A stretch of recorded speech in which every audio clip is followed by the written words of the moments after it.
Caravaggio preparou um fundo escuro, branco chumbo misturado a muito preto vegetal, com terra escura e ocre avermelhado. Nenhum esboço é conhecido, nem se conseguiu descobrir um desenho subjacente em seus quadros de modo geral, mas com frequência notam-se várias incisões feitas com o cabo do pincel na tinta fresca. No quadro do altar, linhas visíveis com uma luz rasante marcam o contorno da barriga da perna de Mateus. Serviam de referência para a composição ou para conservar a pose dos modelos entre uma sessão e outra. No fundo escuro, Caravaggio criou áreas mais claras e mais largas para os futuros personagens.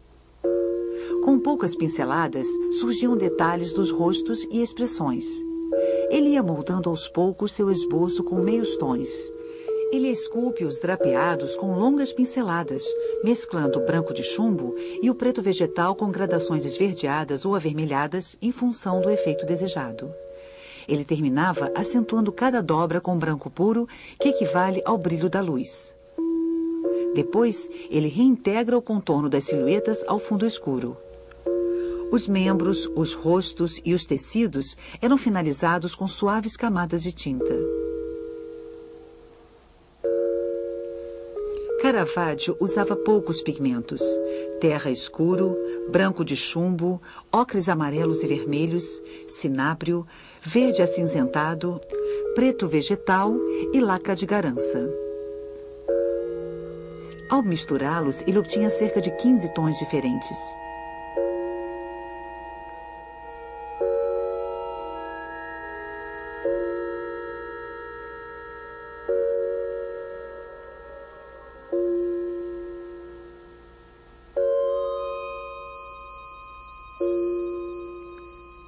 Em A Vocação, de tom diurno e solar, as cores quentes predominam. Em O Martírio de São Mateus, de tom crepuscular e fúnebre, são as cores frias que dominam. Entre esses dois, o quadro do altar fica rigorosamente entre o quente e o frio. Mateus, sua roupa e a mesa têm um tom avermelhado dominante. O anjo, as asas e os véus são dominados por um tom cinza azulado. A partir da mesma paleta, o pintor escolheu para cada quadro uma gama ligada à dramaturgia. Talvez ele também tenha estudado essas cores em função dos mármores muito coloridos da capela.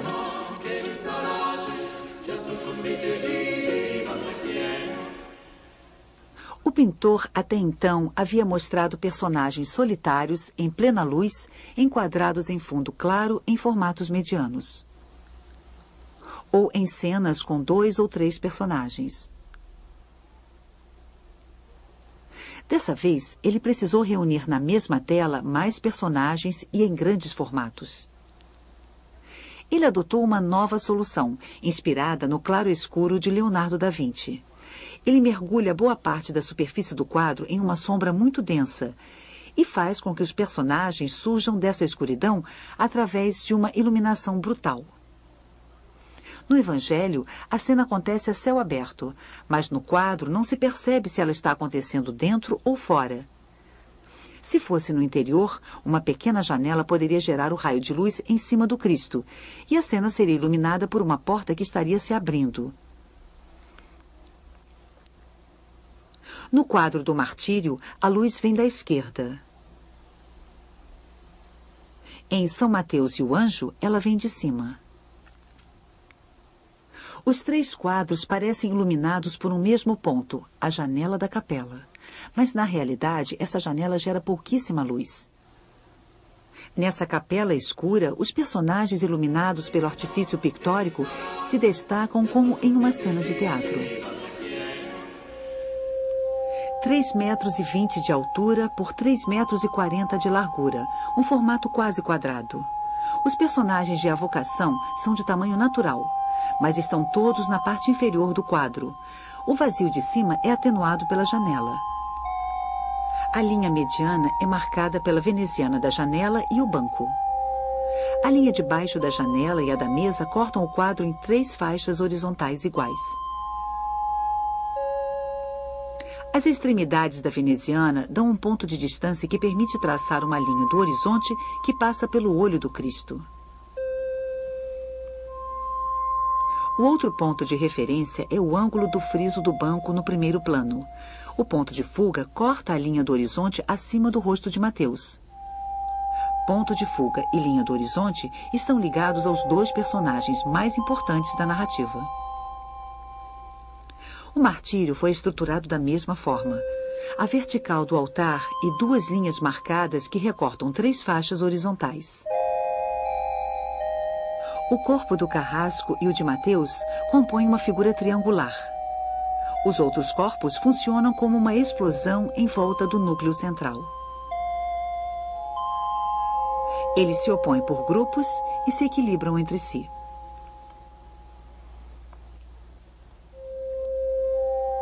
Linhas de fuga convergem para uma área próxima do olho do carrasco. Dessa vez, é o olhar do carrasco que induz as linhas de força do quadro. Na linha do horizonte, o pintor também colocou os olhos dos dois personagens. As duas telas são ligadas pelas mesmas linhas do horizonte.